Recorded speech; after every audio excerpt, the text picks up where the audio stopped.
Welcome to Aadya TV. మనతో పాటు ప్రజా సంఘాల నాయకురాలు సంధ్యక్క గారు ఉన్నారు. ఆమెను అడిగి తెలుసుకునే ప్రయత్నం మనం చేద్దాం. మేడం నమస్కారం. నమస్తే మేడం చెప్పండి మేడం, ఖమ్మం బాధితులను వెలుగుమట్ల బాధితులను ఎట్లా చూడాలి? ఆల్రెడీ కాంగ్రెస్ పార్టీ వాళ్ళకి పట్టలు ఇచ్చేసినాం, ఎవరైతే నిజమైన బాధితులు ఉన్నారో వాళ్ళందరికీ పట్టలు ఇచ్చినాం అని చెప్పేసి అంటున్నారు.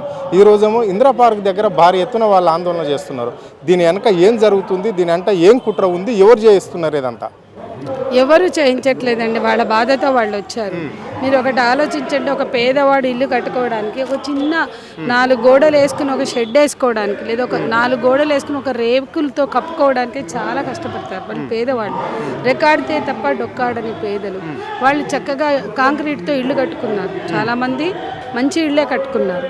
అవి వినోబా నవోదయ కాలనీ భూదాన్ భూములు. అవి భూదాన్ భూములు అంటే పేదవాళ్ళకి హక్కు ఉంటుందని అవి గవర్నమెంట్ భూములు, భూదాన్ భూములు చెందాల్సింది పేదలకే. అది దున్నుకోవడానికైనా ఇల్లు కట్టుకోవడానికైనా.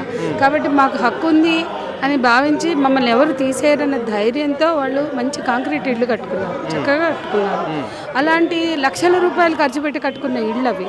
ఆ ఇళ్ళని ఆ రకంగా తీసేశారు అంటే, ఆ ఇళ్ళని వాళ్ళు కూల్చేశారు అంటే, పేదవాళ్ళు తమ కష్టార్జితంతో కట్టుకున్న ఇళ్ళు, ఆ ఇళ్ళని కూల్చివేస్తే వాళ్ళకు ఉండే కడుపు మంట మామూలుది కాదు. ఆ కడుపు మంటను అర్థం చేసుకోకుండా ఎవరు చేయించారు, ప్రతిపక్షం చేయించిందా అంటే, ఈరోజు మీరు పాలకపక్షం కావచ్చు, మొన్న మీరు కూడా ప్రతిపక్షమే, ప్రతి పోరాటానికి మీరు కూడా వెళ్ళారు. కాళ్ళకు బల్పం కట్టుకుని పేదల కష్టాలు, పేదల హక్కులు అని మాట్లాడిన వాళ్ళే. ఈరోజు మీరు అధికార పక్షం అవ్వగానే వేరే ప్రతిపక్షం చేయించిందా? ఈ అధికార పక్షం ప్రతిపక్షం ఈ డ్రామాలతోటి ప్రజలకు పని లేదు, మాకు అంతకన్నా లేదు. మేము 40-50 ఏళ్ళుగా ప్రజల కోసం పోరాడుతున్న వాళ్ళమే. మాకు ప్రతిపక్ష పాత్రలో కూడా మేము ఎప్పుడూ లేము. కాబట్టి ఇది కాదు. ఈరోజు న్యూ డెమోక్రసీ ఆధ్వర్యంలో జరుగుతున్న ధర్నా పేదల నివాస హక్కుల పరిరక్షణ కోసం చేస్తున్నాం. పేదవాళ్ళకి ఇల్లు ఇవ్వాలి, కానీ వాళ్ళు మాకు ఇల్లు కట్టి ఇవ్వమని అడగల, మాకు గవర్నమెంట్ ఇది ఇవ్వాలి అది ఇవ్వాలని అడగల. వాళ్ళ కష్టార్జితంతో అప్పులే చేసుకున్నారో, సొప్పులు చేసుకున్నారో, ఏ రకంగా తెచ్చుకున్నారో కానీ కష్టపడి ఆ సొంత ఇంటి కళని సాకారం చేసుకోవడానికి కట్టుకున్న ఇళ్ళు. మేడం మరి ఇక్కడ భూదాన్ భూములలో మీరు అన్నట్లే భూదాన్ వ్యవస్థ అది ఓన్లీ పేదలకు చెందాలి అని చెప్పేసి కూడా ఓ చట్టం ఉంది అని చెప్పేసి కూడా చెప్తున్నారు. మరి ప్రభుత్వం ఎందుకు ఆ భూదాన్ భూముల మీద కన్నేసింది? అక్కడ దాదాపుగా కీలక మంత్రులు 3 మంత్రులు కూడా ఆ జిల్లా నుంచే ఉన్నారు. మరి ఎందుకు ఇంత కుట్ర ఈ పేదల మీద? ఎందుకు, ఏం జరిగింది అక్కడ? ఈ మంత్రులు ఎందుకు నోరు లేపడం లేదు? కాంగ్రెస్ పార్టీలో అధికారంలో ఉన్న వాళ్ళే, కీలకమైన శాఖలలో పనిచేస్తున్న వాళ్ళే కదా. ఇదే పొంగులేటి శ్రీనివాసరెడ్డి, ఇదే తుమ్మల నాగేశ్వరరావు ప్రతిపక్షంలో ఉన్నప్పుడు పేదల సమస్యలు కానీ గొంతెత్తలేదా? ఈరోజు మీరు మంత్రులు అయిపోతే, మీరు అధికార పక్షం అయితే మీ నైజం, మీరు ప్రతిపక్షంలో ఉన్నా లేదా అధికార పక్షంలో ఉన్నా మీరు బడాబాబుల పక్షమే. అది వీళ్ళ మీరు రుజువు చేసుకున్నారు. ఆ రోజు ప్రతిపక్షంలో ఉన్నారు కాబట్టి పాలక పక్షాన్ని ప్రశ్నించి ఇబ్బంది పెట్టడానికే మీరు మాట్లాడారు. మీ పర్పస్ వేరు, అది పేదల మీద ప్రేమ కాదు. ఈరోజు మీరు అధికార పక్షం ఉన్నారు. నేను అడుగుతున్నా, పక్కనున్న 30 ఎకరాలకు బుల్డోజర్లు ఎందుకు వెళ్ళాలా? ఇదే ప్రశ్న అక్కడ ఉన్న మంత్రులను నేను అడుగుతున్నా. తుమ్మల నాగేశ్వరరావు గారు కావచ్చు, పొంగులేటి గారు కావచ్చు, మరెవరైనా కావచ్చు. మరి ఈ బుల్డోజర్లు ముందు 30 ఎకరాలు ఎవరి చేతుల్లో ఉన్నాయో, వీళ్ళు పేదోళ్ళండి, కష్టపడి వాళ్ళ కష్టార్జితంతో ఇల్లు కట్టుకున్నారు. ఇవి కూల్చడానికి సాహసించిన మీరు 30 ఎకరాలు ఎవరి కబ్జాలో ఉన్నాయి, ఆ కబ్జాదారుల దగ్గరికి వెళ్ళారా? వాళ్ళ మీద కేసులు పెట్టారా? వాళ్ళ ఇల్లు కూల్చేశారా? లేదా కబ్జాలో ఉన్న వాళ్ళని అక్కడి నుంచి తొలగించి తిరిగి 30 ఎకరాలకు ఫెన్సింగ్ వేసి ఇవి భూదాన భూములు, ఇందులోకి ఎవరు రాకూడదని బోర్డులు పెట్టారా? అంటే అక్కడ వర్తించినది కష్టపడి కట్టుకున్న ఇల్లు కూల్చివేసి ఇక్కడ వీళ్ళని నిర్వాసితులు చేయడం పట్ల ఉన్న ఇంట్రెస్ట్ ఏంటని మేము అడుగుతున్నాం.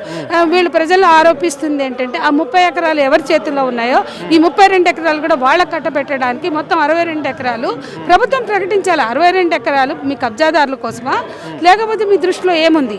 అవేమీ చెప్పకుండా ఒకవేళ ఏమున్నా కూడా వాళ్ళ ఇళ్ళని నిర్వాసితులు చేయొద్దు. ఆ 30 ఎకరాలు మీరు చేసుకోండి, ఆ 30 మాకు ఇవ్వలే అని అడగలే, కానీ ఇప్పుడు బరాబర్ అడుగుతారు. ఈ 32తో పాటు ఆ 62 ఎకరాల్లో పేదలకి 100 గజాలు చొప్పున ఇల్లు లేని పేదల్ని మీరు వెరిఫై చేసి లిస్టు సరిగా పెట్టుకుని మీ వాళ్ళకి ఇవ్వకుండా, ఇక్కడ ఇప్పుడు 310లో 100 మంది వాళ్ళకి ఇచ్చుకున్నారు, అక్కడ లేని వాళ్ళకి. అట్లా కాకుండా అక్కడ ఇల్లు కూల్చిన 740 మందికి ఖచ్చితంగా మనిషికి 100 గజాలు చొప్పున ఇవ్వాలి. అట్లాగే మిగతా 30 ఎకరాలు కూడా తీసుకుని మీరు ఇల్లు లేని పేదలకు ఇవ్వాలా. మొత్తం 62 ఎకరాలు కూడా అవి వినోబా భూదాన్ భూములు పేదలకే చెందాలా. కానీ ఈ ప్రభుత్వం పేదల పేరు చెప్పుకుని మళ్ళీ పేదలనే ఈరోజు నిర్వాసితులు చేస్తుంది, మానవ హక్కుల ఉల్లంఘనకు పాల్పడుతుంది.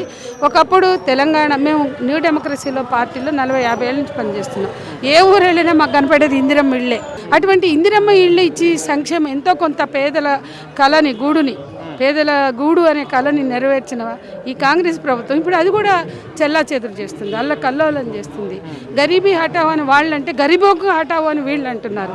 అంటే పేదరిక నిర్మూలన అని వాళ్ళంటే పేదల నిర్మూలన చేస్తామని ఇవాళ వెలుగుమట్లలో చీకట్లు నింపారు.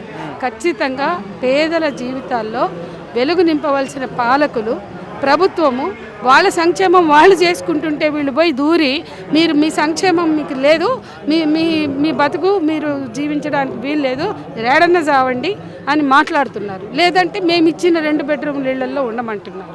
2 బెడ్రూమ్ల ఇళ్ళు మీరు ఇవ్వాల ఇప్పటి వరకు, అవి కట్టించినవే ఇంకా ఉన్నాయి. కాబట్టి మీరు పేదలకు ఇందిరమ్మ ఇళ్ళు ఇస్తామంటున్నారు, ఇవ్వండి. కానీ వెలుగుమట్లలో కాదు, ఇంకెక్కడైనా ఇవ్వండి.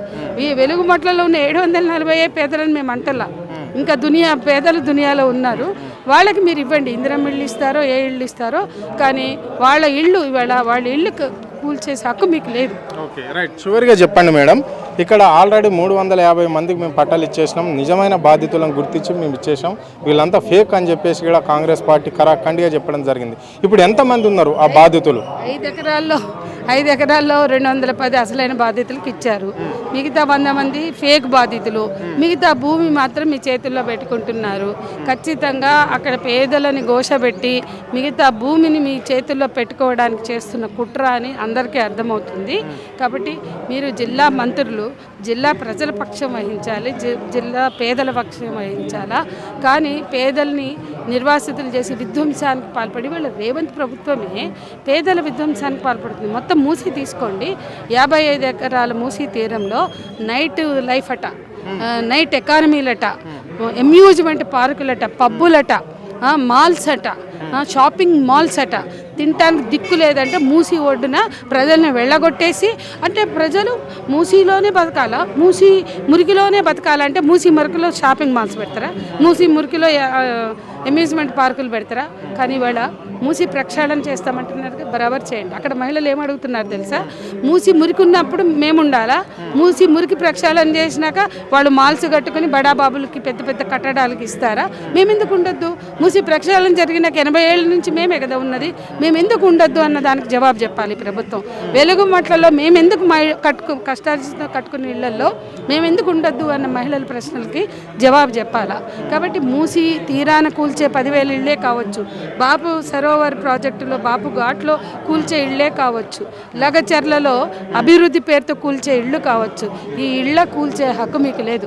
లగచర్లలో చాలామంది బంజారాస్ ఉంటారు, వాళ్ళు కష్టార్జితంతో కట్టుకున్న ఇళ్ళు, వాళ్ళు మంచిగా డూప్లెక్స్ ఇళ్ళు కూడా కట్టుకున్నారు. అవి తీసేసి వాళ్ళకి ఇందిరమ్మ ఇళ్ళు ఇస్తా అంటాడు, అవి తీసేసి 2 బెడ్రూమ్లు ఇళ్ళు ఇస్తామంటారు. ఇక్కడ బాపు ఘాట్లో అది HUDA layout, housing board layout, HMDA layout, పర్మిషన్లు ఇచ్చారు, అపార్ట్మెంట్లు కట్టారు. ఆ ఇళ్లలో జనమే రాలేదు, వాళ్ళు తీసుకున్న లోన్లలో మొదటి ఇన్స్టాల్మెంట్ కట్టలేదు, నోటీసులు వచ్చినాయి, మీరు వెళ్ళిపోవాలి, కూల్చేస్తామంటున్నారు. మరి ఒక్కొక్కళ్ళు 60 లక్షలు 70 లక్షలు లోన్లు తీసుకుని డూప్లెక్స్ ఇళ్ళు కట్టుకున్నారు. ఆ లోన్లు ఎవరు మీరు తీరుస్తారంటే మాకేం పని అంటున్నారు. ఇదేమండి, ఇదే పేదల పాలన అంటే? అక్కడ మధ్యతరగతి వాళ్ళు కావచ్చు, ఇక్కడ పేదలు కావచ్చు, ఎవరికైనా సొంత ఇంటి కలే. ఆ సొంత ఇంటి కళని కూల్చుతూ ఇవాళ బడాబాబుల కోసం చేపట్టే అభివృద్ధి ప్రాజెక్టు ఇప్పుడు మూసీ రివర్ ఫ్రంట్ డెవలప్మెంట్, లేకపోతే మరో డెవలప్మెంట్. ఈ డెవలప్మెంట్లు ఇవాళ అల్టిమేట్గా డెవలప్మెంట్ అంటే అభివృద్ధి కదా, అభివృద్ధిలో పేదలు భాగం కాదా? అభివృద్ధిలో అంటే పేదలకు అర్థం కాని అభివృద్ధి, పేదల భాగస్వామ్యం కాని అభివృద్ధి, అది అభివృద్ధి అంటారా? కాబట్టి అభివృద్ధికి అర్థం తెలుసుకోండి. ప్రజల భాగస్వామ్యంతో అభివృద్ధి జరగాలి, ప్రజల అంగీకారంతో అభివృద్ధి జరగాలి, ప్రజల కోసం అభివృద్ధి జరగాలి. ఈ ప్రభుత్వాలు చెప్తున్న ఈ అభివృద్ధులన్నీ ప్రజల వ్యతిరేక అభివృద్ధులు, బడాబాబులు, కార్పొరేట్ల కోసం జరిగే అభివృద్ధులు. ఈ అభివృద్ధి నమూనాలో వీళ్ళ జీవితాలు విధ్వంసం అవుతున్నాయి. అది ఖచ్చితంగా జవాబుదారీ ఉండాల్సింది పాలకులే. కాంగ్రెస్ ప్రభుత్వమే. అందుకని మేము వ్యతిరేకిస్తాం. ఓకే రైట్, ఇది పరిస్థితి. 6 గ్యారంటీలలో 7వ గ్యారంటీ ప్రజాస్వామ్యం అన్నారు. ఈ ప్రజాస్వామ్యంలో పేదల ఇండ్లు కూల్చడమే ఈ ప్రభుత్వం పెట్టుకున్న ఒక ముఖ్య లక్ష్యం అని చెప్పేసి కూడా ఆమె స్పష్టంగా చెప్పడం అనేది అయితే జరిగింది. ఈ వెలుగుమట్లలో కావచ్చు, లేదంటే ఇక్కడ మూసి పక్షాలను అని చెప్పేసి వాళ్ళని కూడా మధు పార్కుని కూడా కాల్ చేయమంటున్నారు. ఒప్పుకునే ప్రసక్తి లేదు అని చెప్పేసి కూడా వాళ్ళు చెప్పడం అనేది అయితే జరిగింది. కెమెరా పర్సన్ కళ్యాణ్ తరుణ్, ఆద్య టీవీ, హైదరాబాద్.